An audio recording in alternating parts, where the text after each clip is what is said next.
commençais à douter de l'humain. Les Paralympiques, ils m'ont redonné foi à l'humanité. L'humain, il a des ressources incroyables. Comment ça, t'as pas de bras?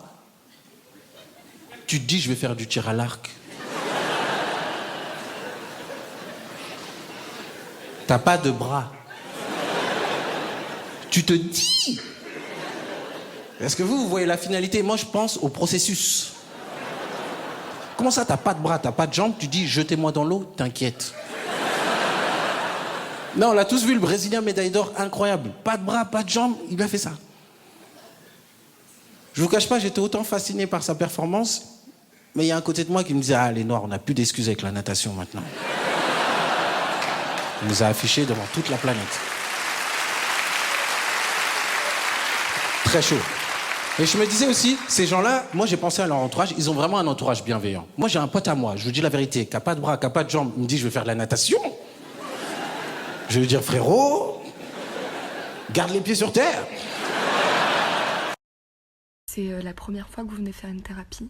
Oui, et je viens vous voir parce que j'ai l'impression que mon mari devient un peu un manipulateur pervers en ce moment. Alors, avant d'employer des termes aussi forts, décrivez-moi un peu votre mari, d'accord? Bah, il est de plus en plus agressif, il me trompe beaucoup, putain. Pardon? Non, excusez-moi, c'est juste que... Bon, j'enlève le masque de psychologue 2 secondes. Hop là. Non, c'est juste que mon ex-mari était pareil, donc je vois très bien à quoi vous faites référence. Voilà, je le remets. Tac. D'accord. Et du coup, qu'est-ce que vous pouvez me conseiller? J'enlève le masque encore une fois. Quittez-le, ce bâtard. Bien sûr, moi j'ai fait ça, ça a très bien marché. Je remets. Je peux vous proposer une thérapie de couple pour voir comment s'améliorent et évoluent les relations dans un futur proche. C'est dur ce qui se passe en ce moment. Hein, je me sens qu'on peut toujours dire ça avec l'actu, c'est bien, c'est pratique quoi. Non, d'actu, je voulais vous dire, il s'est passé un drame en Italie, là je sais pas si vous avez vu, il y a un pizzaiolo hyper connu là-bas, Gino.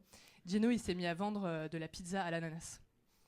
Scandale en Italie, vraiment. À Naples, ils sont dans un état, il y a carrément un journal qui a titré « La trahison de trop ».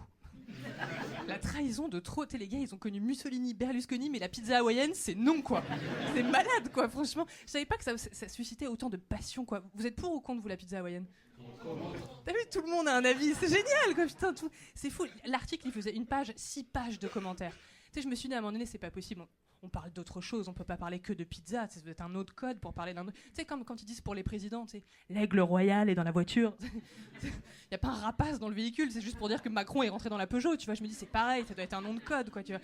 À un moment donné, il y avait une meuf, elle a commenté, la pizza et l'ananas sont faits l'un pour l'autre. Doit-on vivre dans un monde fait de saucisses et de pepperoni?